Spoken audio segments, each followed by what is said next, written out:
Om Ajnanatimirandhasya Jnananjana Shalakaya Chakshurunmilitam Yena Tasmai Shri Gurave Namaha Namo Vishnupadaya Krishna Pristhaya Bhutale Srimate Bhaktivedanta Swaminiti Namine Namaste Saraswate Deve Gauravani Pacharine Nirvishesha Shunyavadi Paschatya Deshatarine Jai Shri Krishna Chaitanya Prabhu Nityananda Shri Advaita Gadadhara Shri Vasadi Gaura Bhakta Vrinda Hare Krishna Krishna Krishna Hare Hare Hare Rama Rama Rama Hare Hare.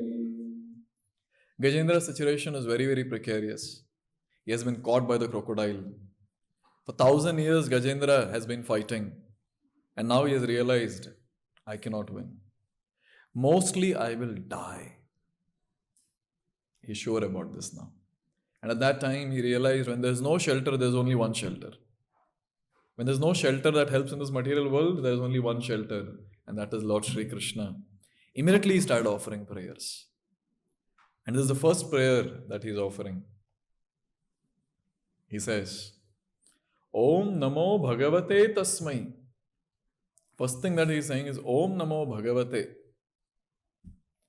And this is what we chant before we start the Bhagavatam class. Om Namo Bhagavate Vasudevaya. That's how the entire Bhagavatam begins. That's the first shloka. That's the invocation. Om Namo Bhagavate Vasudevaya. So Prabhupada writes in the purport. I'll read it, the first paragraph. Omkara, Pranava, is the symbolic sound representation of the Supreme Personality of Godhead. Om Tat Sat Iti Nirdesho Brahmana Strividaha Smritaha. The three words Om Tat Sat immediately invoke the Supreme Person. Therefore, Krishna says that he is Omkara in all the Vedic mantras. Pranava Sarva Vedeshu. The Vedic mantras are pronounced beginning with Omkara to indicate immediately the Supreme Personality of Godhead. Srimad Bhagavatam, for example, begins with the words Om Namo Bhagavate Vasudevaya. There is no difference between Supreme Personality of Godhead Vasudeva and Omkara, Pranava. We should be careful to understand that Omkara does not indicate anything Nirakara or formless. Indeed, this verse immediately says Om Namo Bhagavate. Bhagavan is a person. Thus, Omkara is the representation of the Supreme Person.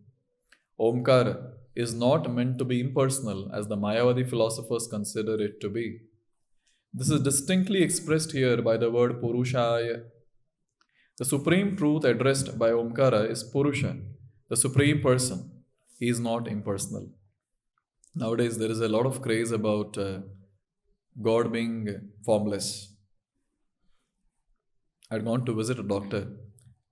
So on his table, he was talking to someone over phone and he made me sit. So I was just seeing what is there on his table. There was one poster and there it was said, Gods are not different. He is the same who is formless. And people nowadays, they like to keep Gautam Buddha's statue.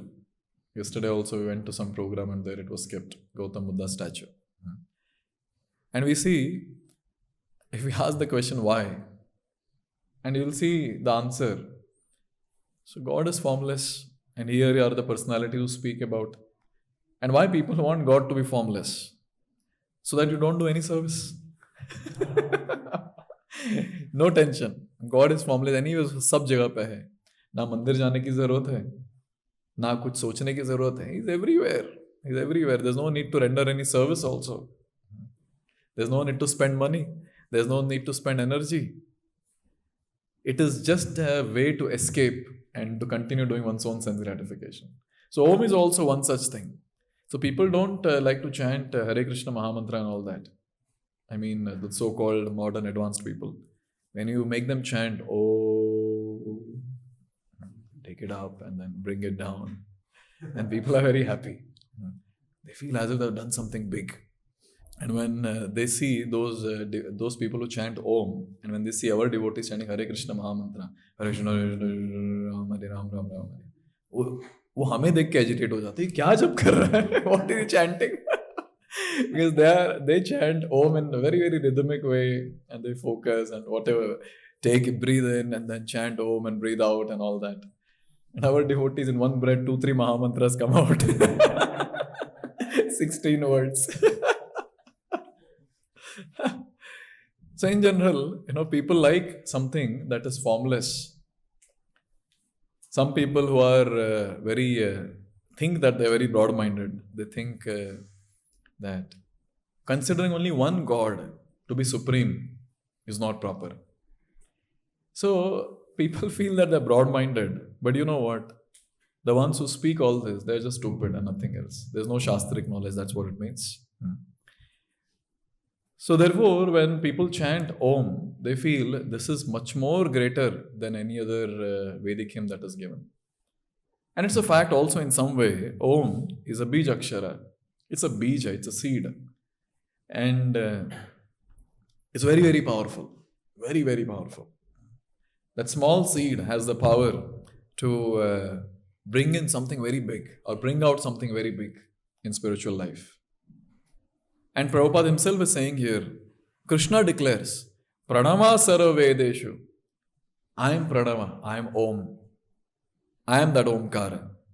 And multiple times in Bhagavad Gita, Krishna speaks about this. He reiterates the point, I am Om. So we have to understand a little more deeper way that what is this Om all about? Pranava se mahavakya vedera nidana Ishvara Swarupa Pranava Sarva Vishwadhama. Here it is said, Pranava se Mahavakya. So what is Pranava? Here it is said, it's a principal word in the Vedic scriptures. Vedera Nidana. Ishvara Swarupa Pranava Sarva Vishwadhama. When it comes to Omkara, it's a representation of the Supreme Personality of Godhead, and it's a reservoir of cosmic manifestation. So in this Om, the entire cosmic manifestation resides. That's what it means. And a very beautiful purport is given by Srila Prabhupada in this. This is Chaitanya Charitamrita Adi Leela 7:128, 7th chapter, Shloka 128. So here, Prabhupada gives a very long purport to understand about Om. But for devotees, what this Om means, that is also very important to understand. So Prabhupada gives that understanding from Jiva Goswami. One should not, however, foolishly conclude that because the Supreme Personality of Godhead is omnipresent, we have manufactured a combination of letters A, U and Ma to represent Him. Factually, the transcendental sound Omkara, although a combination of 3 letters A, U and Ma, has transcendental potency, and one who chants Omkara will very soon realize Omkara and Vishnu, Lord Vishnu, to be non-different. Krishna declares, Pranava Sarva Vedeshu, I am the syllable Om in the Vedic mantras. One should therefore conclude that among the many incarnations of Supreme Personality of Godhead, Omkara is a sound incarnation. All the Vedas accept this thesis. One should always remember that the holy name of Lord and the Lord Himself are always identical. Abhinnatva nama namina. Since Omkara is the principle, basic principle of all Vedic knowledge, it is uttered before one begins to chant any Vedic hymn. Without Omkara, no Vedic mantra is successful. The Goswamis therefore declare that Pranava, Omkara, is complete representation of the Supreme Personality of Godhead, and they have analyzed Omkara in terms of its alphabetical constituents as follows. Now this is very nice. Our Acharyas in Gaudiya Parampara, they are saying that Omkara, firstly, is the basic principle of all Vedic knowledge. And second, Om is the complete representation of the Supreme Personality of Godhead. And here is a very Rasika understanding that is given. Please repeat. Akarenochate Krishna Sarvalokaikanayaka Ukarenochate Radha Makaro Jiva Vachakaha. Makaro Jiva Vachakaha. So here, very nicely it is said. Omkara is the combination of three letters, A, O and Ma. Akaronachate Krishna. So when you say Akara, so what does that mean? Akara refers to Krishna. And who is that? Who is that Krishna? Sarva Lokaika Nayaka. He is the master of all living entities, all planets, everything that exists. He is the master. Nayaka, leader. And whenever this word leader comes, Prabhupada immediately chants, Nityo Nityanam Chetanas Chetananam Eko Bahunam Yo Vidadhati Kaman. So he is that one personality who is the maintainer of all the living entities. Okay, so this is about Akara. What about Ukara?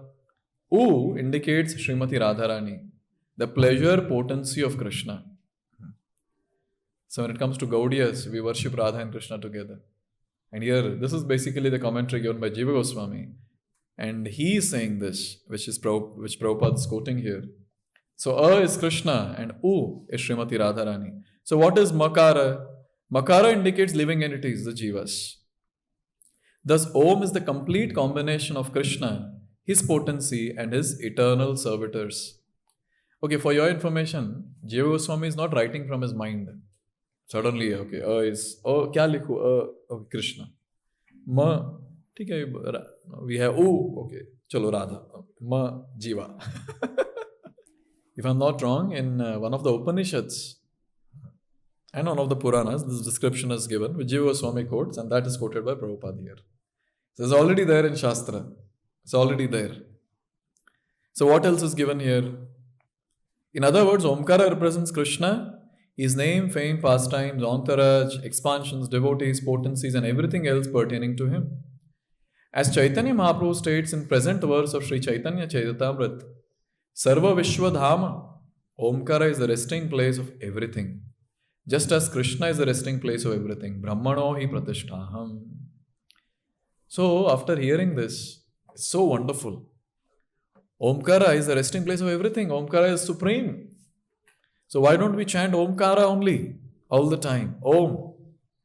Just imagine chanting 16 rounds of Om. It will be so simple. Devotees will become so happy. I think we can finish that in half an hour. Om, Om, Om, Om, Om, Om. So sometimes when we read such description and suddenly this thought comes, then why aren't we chanting Om? When it comes to Hare Krishna Mahamantra, it's only Srimati Radharani and Krishna. Om has Jivas also. So it's more complete. So in the same chapter, Krishnadas Kaviraj Goswami helps us to understand very clearly. Krishna mantra haite habe samsara mochana. Krishna nama haite pabe Krishnera charana. So it is that Krishna mantra haite habe samsara mochana. If you chant Krishna mantra, so whenever we say mantra, immediately these bij aksharas will come.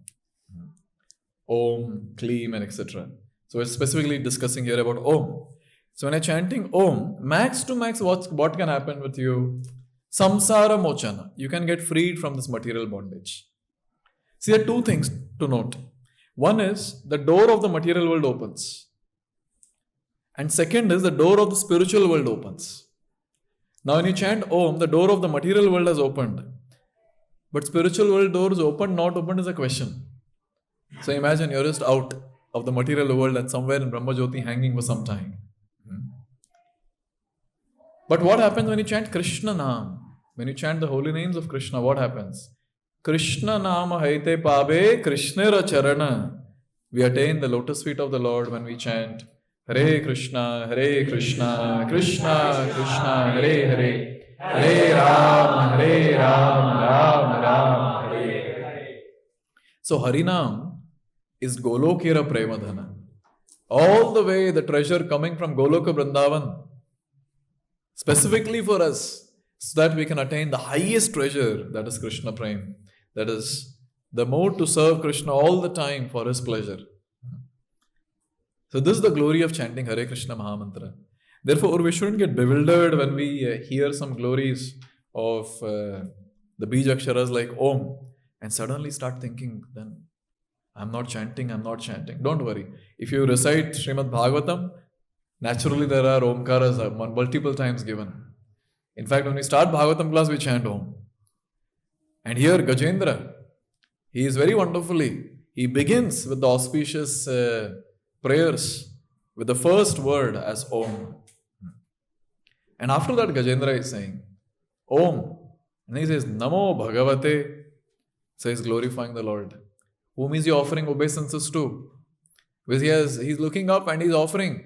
He has started offering prayers. Om Namaha. Now, whom are you talking about? The Devi Devatas might think, Shayad mujhe bula raha hai. No. Bhagavate. I am addressing Bhagavan. I am addressing Supreme Personality of Godhead. I am addressing Supreme Lord Bhagavate. And so wonderfully, Parashar Muni gives the definition of Bhagavan. What's the definition of Bhagavan? Aishwaryasya samagrasya viryasya yashashriyah jnana vairagyoschaiva sannam bhagai tingana. So that personality who possesses all the six opulence to the fullest, he is Bhagavan. How many times Prabhupada quotes this? How many times? Just so that we don't get cheated with so many incarnations that manifest on this planet every now and then. I don't know if I shared this here in this place. I had gone to some program, and after the program, it was all very blissful. Very nice program it was. I was very happy. I spoke some section of 10th canto and I was very happy. And after the class, when everyone were just hanging around talking with each other, one lady came. And then she came to me and she was telling, you know what? God has manifested again in Kali Yuga. And then I was looking at her and I was talking. Who? It's a secret only I and few other people know. मुझे समझा अभी कुछ तो फालतू बोलने वाली है. Then she started saying, in 1954, the same personality, he has appeared in West Bengal, in Kolkata. And this personality is so powerful that he has changed. There were so many mistakes in the Vedic scriptures as given by Vyasadeva, and he has corrected it. My God, this lady is like... Then you know what? I tried explaining her that Vedic scriptures are apaurushaya. They are perfect. There are no mistakes in that. And there's no need of changing anything. And if someone is changing that person is actually a bogus person. In the mode of Prabhupada I spoke. But that lady, she was adamant. Like, no. He is God. He is here. He's here to deliver all of us. And so on and so forth. See, the ones who don't know the definition of Bhagavan, they'll consider anyone and everyone as Bhagavan. Therefore, we see, when it comes to ISKCON devotees, they cannot be cheated. How many times Prabhupada keeps repeating, who is Bhagavan, who is Bhagavan? They cannot be cheated. But those foolish people who want to do something different than what is given in scriptures, they are the ones who will get deviated. They'll not understand what is the definition of Bhagavan and they'll get deviated. For us, when we hear all these things, that God has appeared, in some place, immediately, when it comes to ISKCON devotees, immediately they'll get questions. What questions will get? First and foremost, where is it mentioned? I also asked her, where is it mentioned? She said that he himself has written a book, in that it is mentioned. See, some nonsense. And then if someone says like this, especially when it comes to us, we'll never believe. What is this nonsense? It has to be given in Vedic scriptures. And the second thing, and say they misinterpret also saying, Dekhiye, yahan diya hai. Immediately devotees will analyze, using this definition of Bhagavan, does he match all this? And if he has appeared, who called him? Someone has to call the Lord, no? Invoke the Lord's presence. Who called him? What are his pastimes? Or just he is doing some time pass? So devotees who are studying Shastra, forget about studying Shastra, even after attending few sessions in ISKCON, they get well versed specifically to understand who is an incarnation and who is not. They'll never get deviated. Therefore, this word Bhagavate is very important. Gajendra is very, very clear. Whom is he offering prayers to? Not some Kali Yuga incarnation. He is very clear that he is offering his obeisances to Bhagavan. Om Namo Bhagavate Tasmai. Unto that Supreme Lord I am offering my obeisances. Hey Gajendra, can you please tell us some speciality of this Bhagavan? Any qualities you want to mention? Then he says, Yata eta chidatmakam purushaya. He is saying he is Purusha. You know what do you mean by Purusha? Okay, Purusha means enjoyer. And another meaning of Purusha is Pura and Shayana. These are two words that comes together. Purusha. The one who is resting in Pura, in city, he is resting in a place. Means the person has entered a place and he is resting in that place. That's what it means. Purusha. So, as soon as we talk about Purusha, we understand that he is that personality who entered the matter, and that's how the matter started working. This is the basic understanding that devotees have from Srimad Bhagavatam. First and foremost, Lord glanced at Pradhan, the undifferentiated matter which has got all the 24 elements, but undifferentiated. When he glanced, that turned into Mahat-tattva, and Mahat-tattva is the source of this entire material creation. So who did that? Oh, Supreme Lord. He is Purusha. He glanced. And what did he do after the universes came out from his self? He entered each universe. Another Purusha, Garbhodakshai. And then from Garbhodakshai, then Brahma manifests and Brahma creates a secondary creation. And when Brahma creates a secondary creation, then another Purusha, the same Purusha expanding himself, he enters each and every atom. And he is called as Shirodakshai or Paramatma.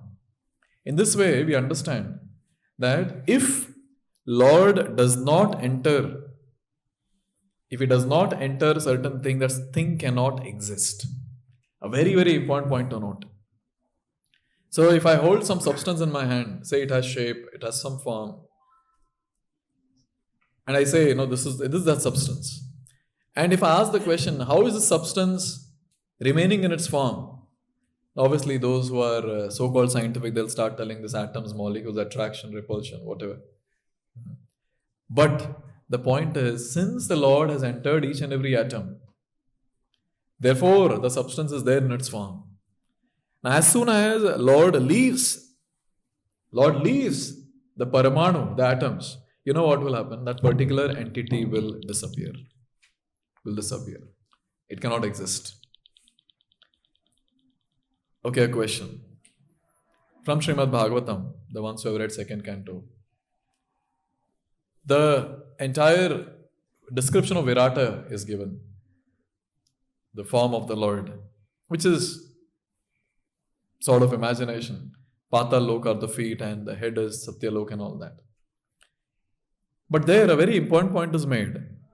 That all this was there, but it was not in a working condition. So at that time, the Supreme Lord, he entered and the entire form was activated. So this is the description that is given. Very, very beautifully it is given. So without the Lord entering, nothing in this world can actually work. Nothing in this world can actually work. Now if this body is working, who is making this body work? Jivatma. This is what one boy said in one class, Jivatma. The speaker got so agitated. Why are you so proud about yourself? Chitkana? What are you? You're just a particle. Why are you so proud of yourself? And that boy had attended only few sessions. The body soul session he attended and he answered. That boy is bewildered. So that day, this devotee made a very strong point. He said that, okay, Jivatma is there. But then only by the presence of Jivatma, this body cannot function. Cannot. If Jivatma is there and Paramatma is not there, this body cannot exist. This body will disappear. This body cannot exist. If this body is existing, it's in a working condition. Because Paramatma has entered this body, in each and every cell he is present. He is making it happen. He is making it work. And Jivatma is there. Another entity was there as another Purusha. वो dummy वाला होता है ना, dummy. I'm sure in our childhood when we used to play some games, when small kids would come, we'll say, Kacha Limbu, yes, dummy. So they will be part of the game, but they'll not be part of the game. Yes. So अपना भी वैसे ही कुछ है. So Lord says, okay, you're part of the game. You're also Purusha, but you're not Purusha. So we are like the small kids who want to also play, who also want to do things like the big kids are doing, but then we are not allowed. But still we are allowed not to participate. So he is the only Purusha. And since he is present, this entire body is acting. This entire body is working. Now, a little more deeper understanding which Prabhupada gives. See, Lord is present in this body, and therefore this body is working. And that's what Gajendra is saying. Yata eta chidatmakam. Only by Lord's mercy, things are working. He is making it, or he is keeping it alive. Let me put it like this. He is keeping it alive. But now, another angle of understanding here is, who is that personality who is called as living? Very important point to understand and contemplate. Who is that personality who is actually living? That personality who is engaged in service of the Lord is considered to be living. The one who is not in service of the Lord, that person is considered to be dead. It's very difficult to digest. For us, it's easy. We are living. But you speak this outside. What is it? We are dead. We are dead. And that's what Prabhupada is saying. That's what Bhagavatam says. Shukadeva Goswami is so strong on this point. He says, those people who don't use their ears to hear the glories of the Lord, those ears are compared to snake holes, Shukadeva Goswami says. Those eyes which are not taking darshan of the Lord, those eyes are nothing but structures made on the peacock feathers. So peacock feather pe bhi ek aankh hota hai na? It is like that. And then those legs which are not used to serve the Lord, to walk towards the temple of the Lord, those are just like the tree trunks and nothing else. And those lungs which are breathing, or the air that is coming out and going in, if that personality is not serving the Lord, it is just like some bellows in the shop of the blacksmith. You see the bellows? They pump. So air comes out from there also. So Shukadeva Goswami is saying, Aap bhi waise hi ho. So Shukadeva Goswami is very, very heavy. Very heavy. You know why they are very heavy? Because they are saying you are actually dead. If you are not rendering service, you are actually dead. Like all these matter, they are all dead. Like that, you are also dead. And Prabhupada makes it very clear. Look at this. Purport, first paragraph. In this verse, the words Etat Chidatmakam are very important. The material body certainly consists only of material elements. But when one awakens to Krishna conscious understanding, the body is no longer material but spiritual. Actually, if I ask this question, what is living, matter or spirit? Spirit. Matter is not living. This body is already dead. It's only because the spirit is present, some consciousness there in this body. So the point that is made here is, the material body consists only of material elements. And actually it is dead. But when one awakens to Krishna conscious understanding, the body is no longer material but spiritual. The material body is meant for sense enjoyment, whereas the spiritual body engages in transcendental loving service of the Lord. Therefore, a devotee who engages in the service of Supreme Lord and who constantly thinks of Him should never be considered to have a material body. This is a very, very wonderful point to note, that when someone renders devotional service, his entire existence is spiritualized. Entire existence. Therefore, those personalities who spend their entire life 24/7 in just rendering devotional service, their bodies are not burnt. Their bodies are buried. That is called a samadhi. Because Those bodies are no material, it is spiritualized. And they are very, very sacred, very holy. And anyone who comes in touch with that body, the person will get purified. That is the power. That's the power of that body. Why? Because that body was engaged in service of the Lord. Very, very important point to note. Therefore, a personality who is rendering service like that, that personality cannot be considered, his body cannot be considered to be material, or that personality cannot be considered as an ordinary personality. And Prabhupada quotes here, it is therefore enjoined, Guru Shu Naramati. One should stop thinking of the spiritual master as an ordinary human being with a material body. So a personality is engaged in service of the Lord throughout his life, sincerely, for the pleasure of the Lord. His entire body is spiritualized. It's no more material. It's not just matter anymore now. When I say spiritualized, it means that body has the power to sow the seed of Krishna consciousness in others. That body has the power now to purify the other person. Therefore, it's very, very auspicious. Therefore, when these great personalities leave the body, see, when the ordinary personality of this world, when they leave the body, I don't know if you know the procedure. So, when the body is taken out of the home, the entire house is washed. You know this? Entire home is washed. And say someone is going to crematorium for Antin Samskar, that person has to come back to his home. Previously, there were facilities where they would take bath outside and then they would enter home. And how they would take bath? Sachaila Snana. With the clothes they'll take bath. Because it's considered very, very impure. Very impure. So this is the case, for ordinary people. But when it comes to great personalities, their bodies are taken even inside the temple for doing parikrama also. When Srila Prabhupada left his body, so at that time, that transcendental form of our Acharya was taken in front of the deities. And then they took that beautiful transcendental form of Prabhupada to different temples, all the 7 temples. And then later, that transcendental form was given Samadhi. The spiritualized body was given Samadhi. Yes. So see how much pure this form is. How much pure. Therefore it is said, Guru Shu Narmati, that one shouldn't consider such great personalities to be ordinary. Ordinary with having a material body. Similarly, now there is something else also. One is the body is getting spiritualized.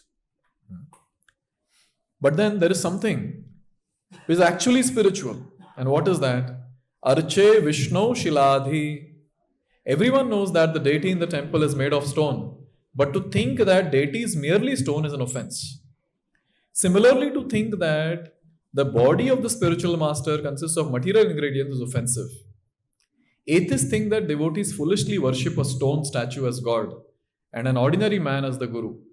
But the fact is, however, that by the grace of Krishna's omnipotence, the so-called stone statue of the deity is directly the Supreme Personality of Godhead, and the body of spiritual master is directly spiritual. A pure devotee who is engaged in unalloyed devotional service should be understood to be situated on transcendental platform. Sagunan samatityetan brahma bhuyaya kalpate.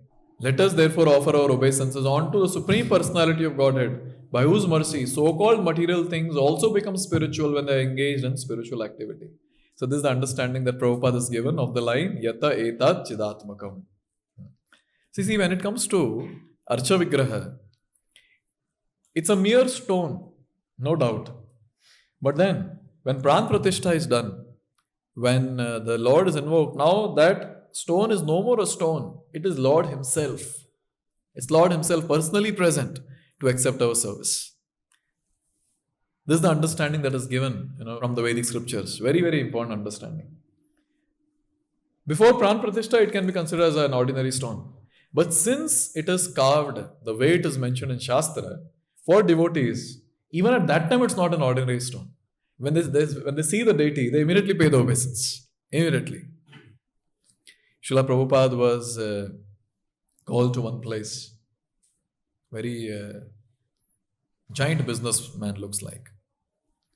And there were Radha Krishna deities at their home. And the finger of Srimati Radharani was broken. or something like that. So Srila Prabhupada went there, and this person, he started speaking about various different things. Then he spoke about the deities that he has got, and all that.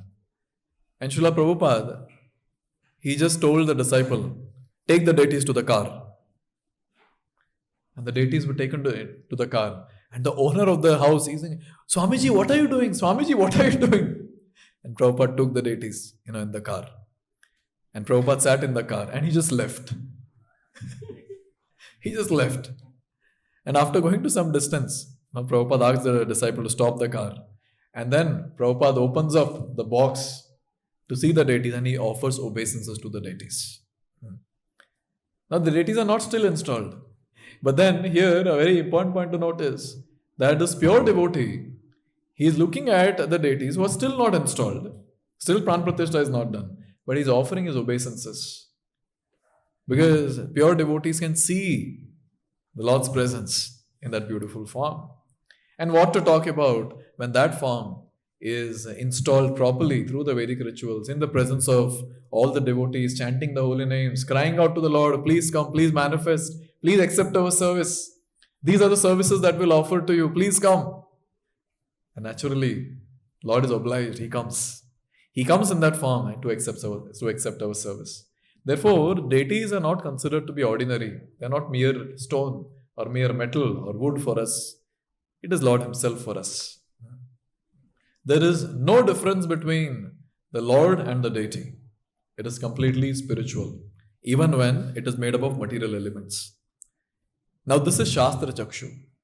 For a person who does not understand Shastra, he can never consider the form of the Lord in the form of deity as Lord Himself. Very difficult for those people. Very difficult. Therefore, here it is mentioned by Prabhupada that what is Gajendra pointing to? Yata etat chidatmakam. O Lord, You convert matter also into spirit. You have that power. You have that power. Now Gajendra is about to leave his body. No, he's going to die. Oh Lord, only You have the power to keep me alive. You have the power. Now, after speaking all this, someone might say, see, when we're talking about the entire creation, it is made up of Prakriti and Purusha, not just Purusha. Why are you just speaking about Purusha? And then he says, Adi Bijaya. He's saying, Adi Bijaya. For your information, in Shastra, Adi refers to Prakriti and Bija refers to Supreme Lord. So Gajendra is saying, oh Lord, You are Prakriti and You are that personality who sows the seed in Prakriti. Is there anything wrong when someone says that Lord Himself is Prakriti? No. He is Shaktiman. He is the source of Shakti. At the same time, there is no difference between Shakti and Shaktiman. That is Achintya Veda Ved Tattva. That is given by Sri Chaitanya Mahaprabhu.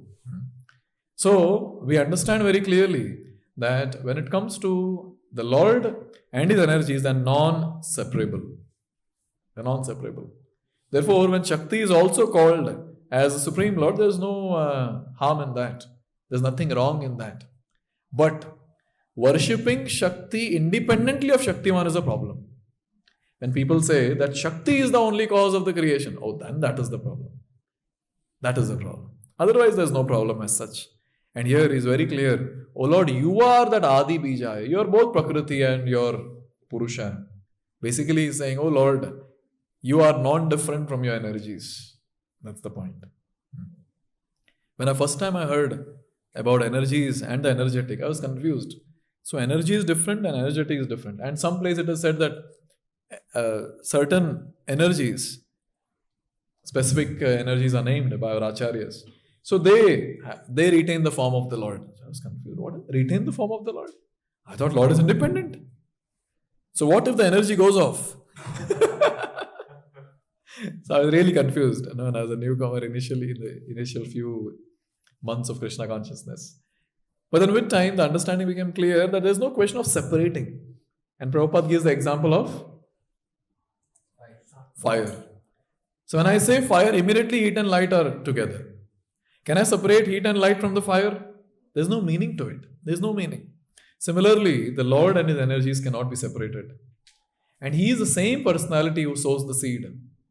And he is declaring this in Bhagavad Gita to all of us. And he says, please repeat.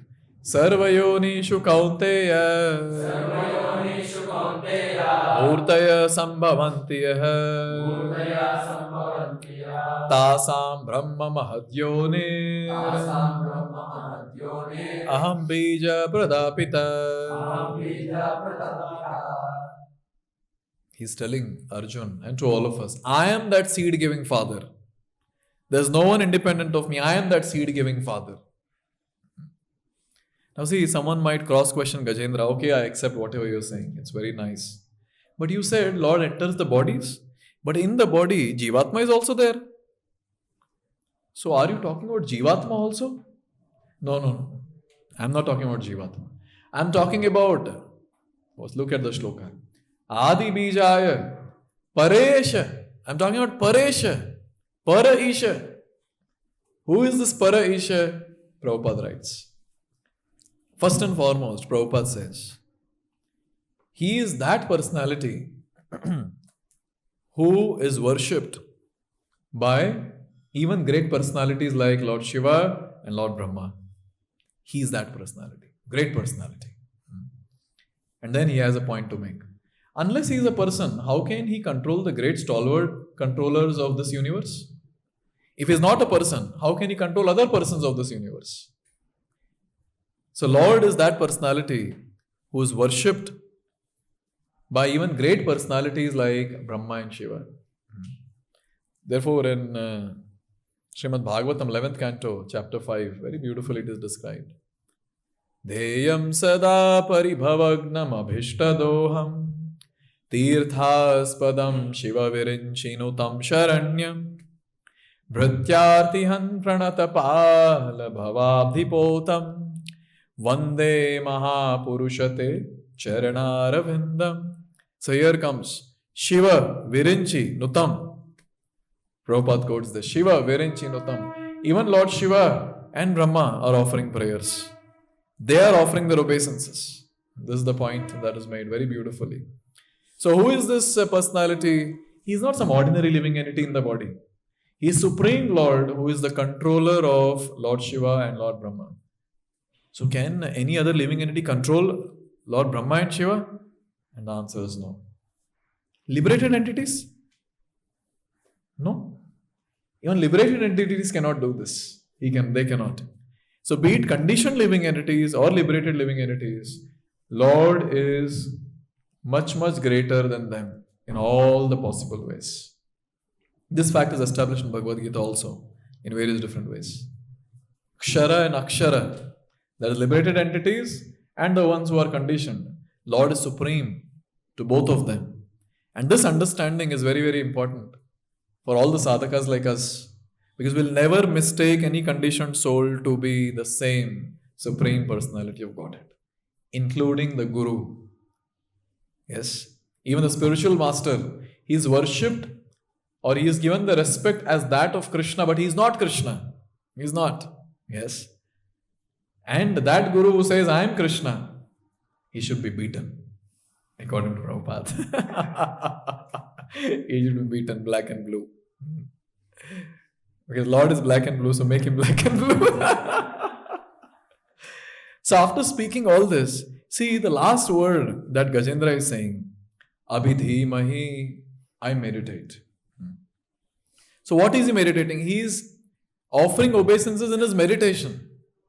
Hey Gajendra, you should offer obeisances physically. You should do Ashtanga Pranam.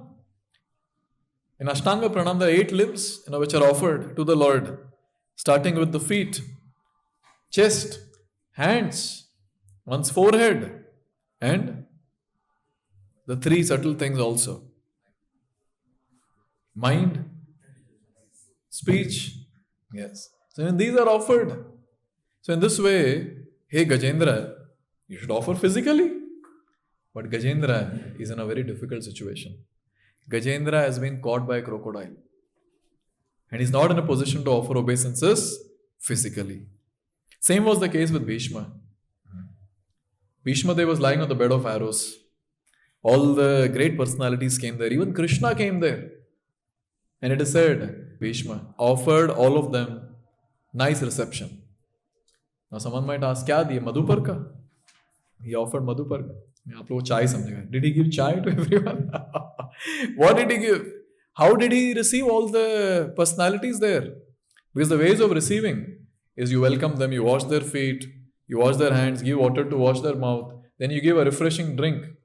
That's called madhuparka, made up of milk, curd, and honey, and some other things also. So all this is given. This is how you receive. But here, this particular point that is made, that Bhishma Dev welcomed all of them, received them very nicely, according to his capacity, on the bed of arrows, with very, very beautiful speech, that please come. I'm very happy, with smiling face.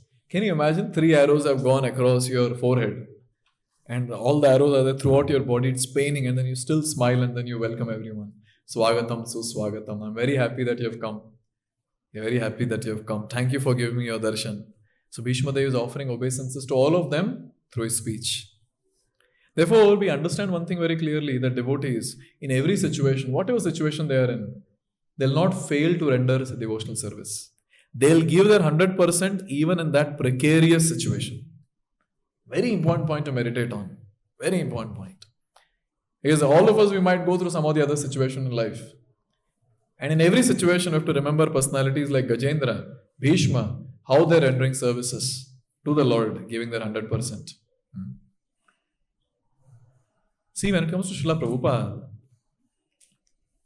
this Prabhupada left this mortal world to enter the transcendental pastimes of the Lord on November 14, 1977. And October 27, 1977. How many days? October 27 to November 14? 18 days. So just 18 days before. Now imagine what will be the situation of Prabhupada. How was his body? How fragile his body was. How weak he was, because he was hardly eating anything. So even at that time, he gave the last purport of his life to Srimad Bhagavatam, 10th canto, 13th chapter, Shloka 62. That is the last purport that Prabhupada gave. He is dictating. And now tell me, when Prabhupada is there in such a difficult situation, what about the clarity with which he was speaking? So does this purport has any value? It has a very, very great value. Because these great personalities, in any situation, they have full clarity and they speak with full clarity. Can you imagine, even in that situation, Prabhupada is rendering devotional service? That's the greatness. That's the greatness of these devotees. And when it comes to us, now we have to analyze that one or the other day, the crocodile will catch us also. And the crocodile of Kala, or death, it first catches the leg only. Have you seen old people complaining? You ask them the first complaint that they have. What is the first complaint? What pain? Knee pain. It all begins from there, knee pain. Through this pastime, it's very clear that how the crocodile catches the person. It catches with the leg first. Walking becomes difficult, it starts paining.